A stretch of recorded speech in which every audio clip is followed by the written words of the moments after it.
Kumusta maigsuon nila Brother Bonnie na wonder ko wala ang biyod mo tanan karon. Praise God, hallelujah. Hallelujah. Og sila Brother Joseph, sila Sister Shirley. So kumusta mo? For hoping and praying Tungod sa rain. nga okay ra mo diha mga igsuon. Amen. Anyway, may igsuon online man ta. Before tamato sa to ang prayer, no? Prayer event. Magis ko tag gamay pulong sa Ginoo mga igsoon. Let us open our Bibles in the book of Ephesians 6:10. Amen. Ephesians 6:10 nag-ingon dia, be strong in the Lord and in His mighty power. So let us bow down our head and let us pray.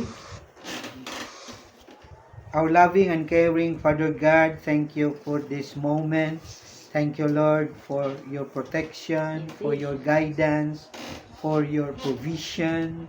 Nga ikaw matinud-anon kagayod sa mong kinabuhi. Lord, salamat Ginoo, bisan niining kagabion Ginoo. Lord, that you will give us more knowledge, more wisdom, to understand clearly your word tonight, Lord. Na ikaw mag-reveal og mga mensahe, mag-reveal ka sa imong pulong Ginoo, nga may maghatag ka namo og encouragement, maghatag ka namo og endurance, Lord, sa among pagkinabuhi. Yes, Lord. Salamat Panahon Ginoo. Salamat sa tanan. In Jesus name we pray. Amen. Amen. No? So nata sa atong series, no, how to pray. No, nata sa part 2. So abi nimo mga igsoon, no, we must be aware nga ang atong battle, ang atong spiritual battle, no, we are at war against evil rulers, mighty power, no, mga evil spirit, no. Wala tang makig-battle sa flesh and blood, no, kundili we battle between the forces of evil, no, against mighty power, the dark, no, the darkness nga mao si Satan mo atong kaaway mga igsoon, no, the spiritual forces nga nagpanglibot kanato. So in real life mga igsoon, kinahanglan mga igsoon, no, mo atubang gitag mga temptation, no, mga deception nga gihimo sa kaaway aron ta out of focus, aron ta ma-distract, no, aron ta maluya. Amen. So mo na ang real life sa spiritual battle. Doon ay temptation, doon ay deception, doon ay mga trap nga sometimes ma-sidetrack ta, no? Malayo ta sa right path, no? Unya ang bad news niya ng mga igsoon, no? Kana bitong dili nato dawat ang promise ni Lord, no? Ang promise niya sa John 10:10 nga I came to give life in all its fullness, no, abundant, rich and full blessing, no. Muna kung mulayo ta, kung mo jump into temptation, unya paguman mo ma-sidetrack ta mga igsoon sa atong life, no, ang saad ni Lord nga abundant life, no, to the fullest, dili na to madawat, no. So we must be careful mga igsoon nga kinahanglan kanag yung magunit gid ta, no, musali kita sa Ginoo, naari kita sa Ginoo kay para madawat nato ang overflowing blessing, di ba? Overflowing forgiveness, overflowing love ni Lord, overflowing provision sa tuang kinabuhi mga igsoon. Amen. So naay mga temptation, naay mga deception, mga lipat-lipat sa kaaway nga ato ang ma-encounter daily. Unya we cannot won by our own might, by our own power, or bisan unsa pa nato ka bright, no, bisan unsa pa nato ka wise, no, bisan unsa pa nato ka clever, no, bisag taas pa kayo ang ato ang mga experience in life, abi nimo as human beings di gyud ta kadaog, di ba?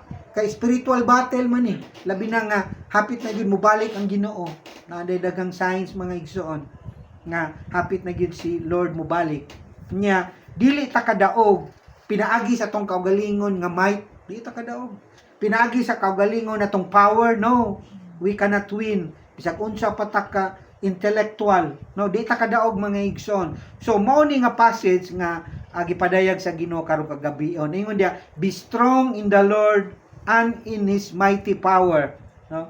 Be strong In the Lord. in sa Ginoo gyud kita mga igsoon, and in his mighty power, di ba?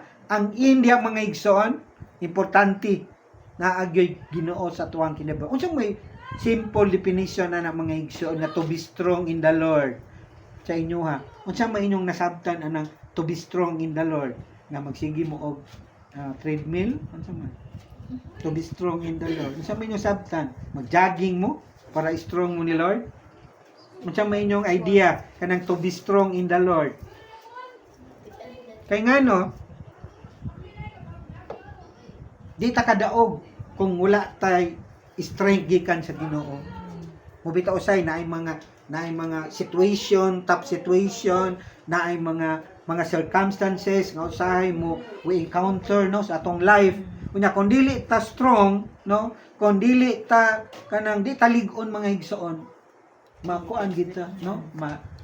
Makuan kita kanang usahay ma-drain, usahay mapukan kita, mapanic kita, mupret kita. Mo na ang meaning da sa be strong in the Lord is we must be fully dependent upon his strength.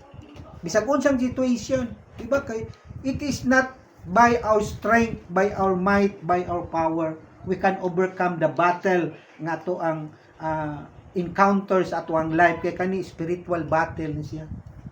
Di ba? No? Gamhanan ng atong kontra mga igsoon, we never underestimate our enemy.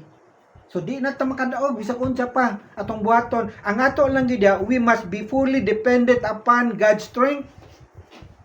No, ang kusog ra gyud sa Ginoo may itong kinahanglan para ta mustan, para ta maka-overcome, para ta makadaog sa battle mga igsoon. Ang kusog ra gyud sa Ginoo. So mo bitaw nang mag-ampo ta mga igsoon, kinalang atong establish nga naa gyud tay strong strength nga gikan sa Ginoo. Di ba? Kaya usay magampo ta, usay luya kay ta, usay burag piliro kay ta, no? Usay we feel nga we are discouraged, we are rejected, dagan kay tag mga problema. Abi ni mo sadyang muduol tas Ginoo mga igsoon, kinahanglan we must be strong in him. Hugot ra kita sa strength sa Ginoo. Mura gyud atong hugot ang strength sa Ginoo. Labi na naata sa prayer time, di ba? So, kay niingon da, for it is na nga we must believe that we can do all things to Christ who give us strength. Di ba? Tuhuan lang nato ng mga igsoon nga makahimo ta og daghang mga butang, no? Kay ang Ginoo mo'y maghatag nato kusog. Walay lain nga makahimo kag mga dagkong butang ug tanang butang sa imong kinabuhi kung walay strength ni Lord. Muna we are be fully dependent, totally dependent upon God's strength.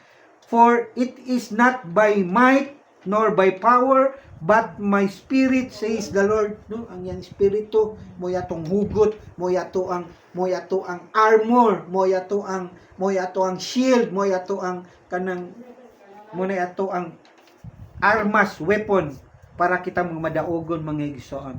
No? So